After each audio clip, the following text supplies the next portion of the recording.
नमस्कार, स्वागत आहे तुमचं माझ्या यूट्यूब चॅनलवर. आज आपण जाणार आहोत मुंबईच्या अशा एका जागेवर जी तुम्हाला काही सेकंदातच शांती देईल. ते म्हणजे वाळकेश्वर मंदिर आणि बाणगंगा. ही दोन्ही ठिकाणं फक्त स्पिरिच्युअल नाहीत, तर हिस्ट्री आणि ओल्ड बॉम्बेचा सोल कॅरी करतात. मलबार हिलला जाताना साऊथ मुंबईचा वाईबच वेगळा असतो. मोठमोठी हेरिटेज बिल्डिंग्स, शांत रस्ते आणि समुद्र. वाळकेश्वर एरिया हा साऊथ मुंबईचा रॉयल आणि शांत भाग आहे. वाळकेश्वर मंदिराचा इतिहास एवढा सुंदर आहे की प्रत्येकाने ऐकावा. रामायण काळात लंकेकडे जात असताना प्रभू श्रीराम इथे थांबले होते.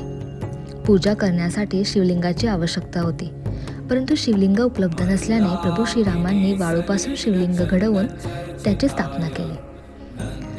त्याचंच नाव पुढे वाळकेश्वर झालं. वाळकेश्वर शिवलिंग श्रद्धा, शांतता आणि आध्यात्मिक ऊर्जेचं प्रतीक मानलं जातं. वाळकेश्वर मंदिराजवळचा आहे मुंबईचा सर्वात हिस्टॉरिक आणि ब्युटिफुल स्पॉट, तो म्हणजे बाणगंगा. इतकं शांत, अस्थेटिक आणि हिस्टॉरिक ठिकाण मुंबईच्या गोंधळात लपलेलं आहे हे पाहून आश्चर्य वाटतं. बाणगंगेची कथा देखील रामायणाशी निगडीत आहे.